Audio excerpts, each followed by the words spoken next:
Texans, Colts. Texans are, per mybookie.ag, 5-point home favorites at NRG Stadium. The line has decreased a little bit the last couple of days because I think it was 6.5 a couple of days ago. I still think that's too high. I say that because, one, we've seen the Texans play this year. This is not a team that blows teams out unless they're the Patriots, who might be the worst team in the league.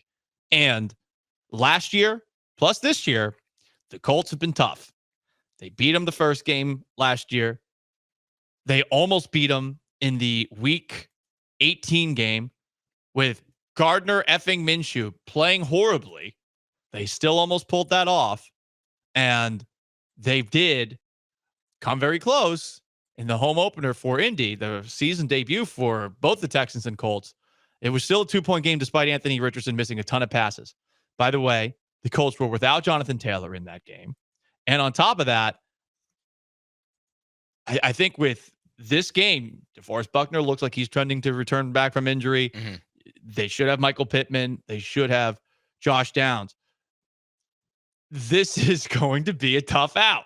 No matter how much we want to overlook this team, season ends today. They're the 6th seed in the AFC. Shane Steichen continues to do a very good job out there. Yeah, I do struggle with not overlooking this team because of how poor Anthony Richardson can be at quarterback, and really how he hasn't taken like any monumental steps this season. He often is completing, 50% of his passes. He's got he's thrown on average 156 yards per game. He's completing 48.5% of his passes right now. Well, in 1960, that would be good. It is. And he's not, because of the injuries as part of it, but they also have made a wise but concerted effort not to run him as much. He's only got 197 rushing yards this year. So they're not even using him in the way that he can be the most dangerous because they don't want him to get hurt. He's still not sliding. He doesn't slide.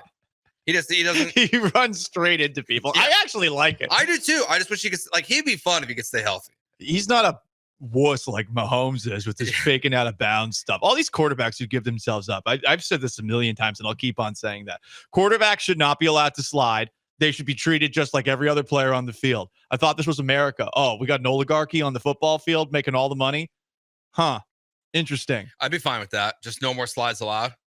Quarterbacks should have to pay more taxes. How about that? Ooh. How about that? Quarterbacks, you know what? We talk about billionaires paying more taxes. No, quarterbacks should have to pay more taxes. The sophomore tax. For all this crap that they get away with on the field. They're overprotected. It's ridiculous. You shouldn't be allowed to slide, and you shouldn't be allowed to run out of bounds. And honestly, if you're on the sideline, someone should be able to clobber you. I feel that way, but whatever. That's just me. So let's do arena football. Let's put some walls up here. Let's put some walls up. It is crazy that that was just fine, but as long as it was. The best was that when you would see a guy get hit into his own teammates, going over the wall. That was the best.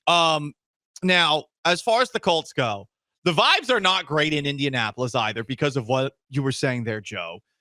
Shane Steichen's going full Bill O'Brien after the Colts win over the Dolphins on Sunday. I didn't do a good enough job for these guys today. It was on me. I didn't do a good enough job offensively. I got to do better for these guys going forward. How would you assess the way Anthony performed and why do you think it's so stagnant, especially in the first half?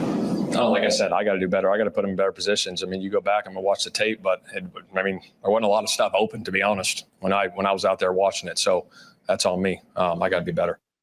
Joe and Sean, I want you guys to guess how many times Shane Steichen said, I've got to be better after the Colts beat the Dolphins on Sunday. So it's more than just that clip? Yeah, I was going to say, in that clip or in total? Because I lost count even in that clip. In total. I think it was at least 4 in that clip. So I'm going to say 14. Okay. I'm going to say 15. Wasn't quite that much, but it was 8. Okay. 8 is still a lot. It's a lot. There was somebody in that clip. I felt like we had to go high. You could have told me there was 8 in that clip. Also, during Sunday's win, a 10 for 24 Anthony Richardson day led to Richardson getting booed. They're booing Richardson. They all want Flacco. I would want Flacco too.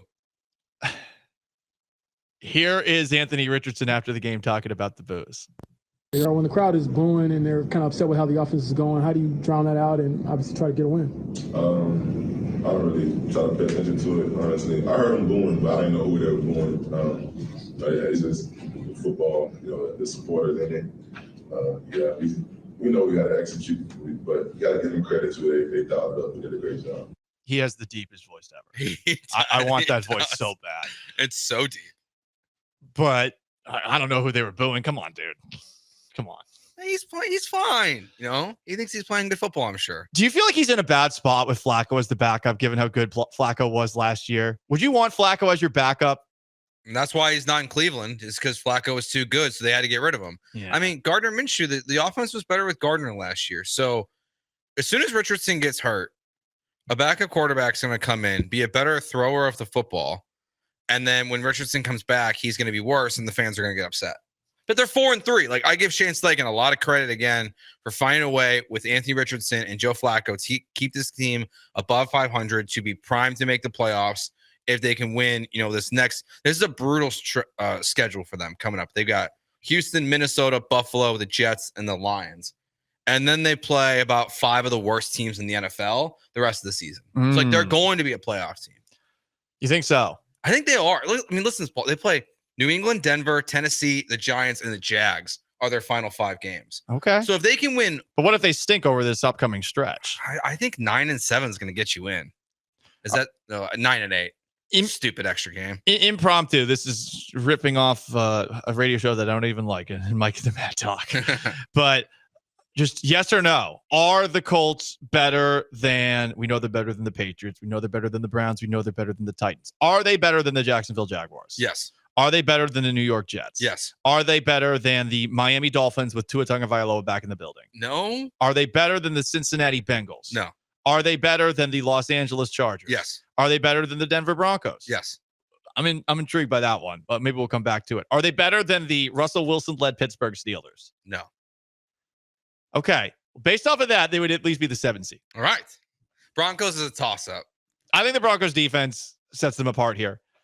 But I do think that Bo Nix is a bit of a problem for them. But by the end of the season, Bo Nix, I would be more confident that by the end of the season, Bo Nix is a better quarterback than Anthony Richardson. Interesting. I don't know about that. I think with Richardson, I mean, we're talking about just a little bit more experience than Bo Nix. What, like 8-9 games more experience than Nix to this point in his career? In the NFL. Right, the NFL level. In college, Bo Nix has like 50 more games. He's got a lot more games than Richardson, actually, under college and the NFL combined. So it's Indy's they're a well-coached football team. There's a ton of talent. They've also dealt with a lot of injuries so far this year, but getting Taylor and Buckner back, the Michael Pittman thing's bizarre. Like, they were like, he's got a back injury that's going to keep him out for the season. Then he played the next week. That was strange. But if Richardson can just play competent football, they're definitely a playoff team. So that's why you're right. We probably shouldn't overlook them this weekend. I look at Jonathan Taylor, who you didn't have to go up against in week 1. Essentially, like this, it's just that guy right there. Hang on, what am I talking about? Yes, he played in that game. They actually held him in check. Are you going to be able to hold him in check twice in a year? That's what's funny. He was so bad in that game. I kind of look at him and I'm like, did he play in that game? He did. He had 16 carries for 48 yards, 3 yards a carry average. He scored a touchdown. Are you going to hold him in check twice? He's been out for the last couple of weeks with an injury. He's been out, I think, the last 2-3 games. So he's back. I don't know. Henry To'oTo'o, apparently, who returned to practice yesterday, didn't practice today. Okay. Well, he's dealing with the concussion. Azeez Al-Shaair does not look like he's going to be back, right? He was not at practice either. He was not a practice. They signed Devin White. They're expecting Devin White, I think, to play in this game on Sunday. We'll see how that goes. Devin White was a healthy scratch all season long for the Eagles. So that's why I kind of lean no to stopping Jonathan Taylor again. I mean, no offense. No Mario Edwards either. Yeah, no Mario Edwards, and then Neville Hewitt and Jake Hansen and Devin White are your linebackers, and they were fine last week. But Josh Jacobs had some success. 12 carries for 70-something yards. Yeah, he was averaging a good amount of yards per carry. The Packers just threw the football a lot in that game. For what it's worth, on the injury front, Kamari Lassiter looks like he'll be back. They're Texans second corner, so that's a relief. And Nico Collins seems to be on the right track, but he's going to still miss the next couple of games. Golan and George, he's Joe. I am Paul. 713-780-3776 to call in, to text in. You want to jump in on YouTube at ESPN Houston, on Twitch at ESPN 975. Want to take a further look around the AFC South? Give me a little Southside music. Hell yeah, dog. What? Ripping the H. For real. Doesn't matter, Brian. But AFC South champions 2 years in a row, Brian. yeah, but you guys are back in the Doesn't matter what it looked like. Back in the playoffs. Looking forward to the playoffs. exactly. Go ahead. Sorry, didn't mean to interrupt. Hell yeah. Well, to start off our South Side segment, this is a big day for the king of the South Side.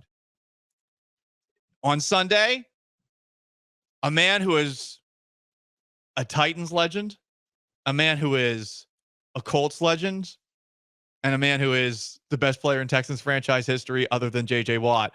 Andre Johnson is going to get his Hall of Fame ring presented by Kay's Jewelers at halftime. The king of the AFC South, Andre Johnson. Got to do it, in front of his former fans of the Indianapolis Colts. That's true. Yeah. Although it's at NRG Stadium, so I don't know how many Colts fans are going to travel. I really don't know if the Colts fans travel well. I don't think they do.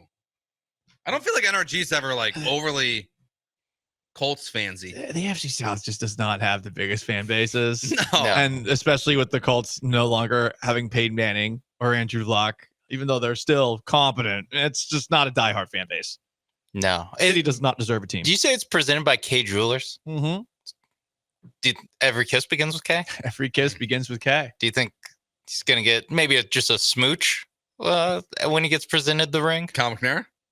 Just a Hannah? happy birthday, Cal McNair. Yeah, a little smooch from Cal on the cheek. Like the Godfather. Like he's Italian or something like that. That would be funny. Yeah, the double kiss from Cal McNair. He gives him love it. I knew it was you, Andre Johnson. It is cool for him. It is. That he is getting another warm welcome at NRG Stadium after getting inducted into the Texans Ring of Honor all those years ago, getting his red jacket. I honestly thought when I saw this at first for a second that they were going to give him a ring as part of being in the Texans Ring of Honor. But no, I guess they're giving him a Hall of Fame ring for being in the Pro Football Hall of Fame. So he's got a ring and a red jacket, courtesy of the Houston Texans. All right. And a gold jacket. Yeah, that's true. A red and gold jacket. So does he wear the gold jacket or the red jacket on Sunday? Gold. I'm wearing the red. The red jacket's so much sharper. Wait, so the ring is for the Pro Football Hall The of ring Fame. is for the Pro Football Hall of I think Fame. you have to wear the Pro Football Hall of Fame jacket. Gotcha. Okay. To complete the set. Can you do a wardrobe change? Yeah, I think that's what you should do. Does he wear a jacket underneath a jacket? That might be tough. It's probably going to be hot. A little warm in there. Yeah. The roof should be officially sealed by now. I don't know. I haven't heard anything about that, but No, it was done by the second home game. okay. Yeah. I the wasn't Bills 100% game. sure. I do, though, Paul, kind of agree with you that you should get a ring of honor when you're in the Ring of Honor. That Yeah, makes more sense. it does, than right? the Pro Football Hall of Fame. Like, why you already give him the jacket and a bust? Why do you need also a ring? Like, I get it; it's the most prestigious thing you can bestow One of on the a most football prestigious player. things. I mean, I did get a championship ring for the game-winning touchdown in the media flag football game last year. You did? Media and celebrity. Yeah, I got a ring. Nice. We all got rings though. They gave rings to the entire winning team. I The like winning that. team. Okay, I was a little nervous there. I thought participation trophy. Whoa. generation. I would have been out on the Texans. The if that Texans, listen, the Texans, they give you awards. I have 2 trophies from my flag football dominance against local media and celebrities. happened. Okay. I do. The trophy I have for MVP is ridiculous. It is massive. It's like this big. What? If you're watching on YouTube or Twitch, it is about a foot tall. Yeah, a foot. Yeah. What are like local celebrities? I was gonna say, like, who's the at most this famous game? person there that's not in the media? Like, I'm assuming like you're gonna get your wish. There at the game was- this year. Paul Gallant. There was a versus female. Sketch. There was a female Olympian. There was. Oh, if Sketch is out there, I'm running his I ass think- over. I will truck stick him. I'm sure he loves Sketch that. would be there. Well, hey, not like that, Jesus. Oh, I don't know how to get back on track after that. Poor choice of words, Paul. Come on. Not come on. No, never mind. Stop.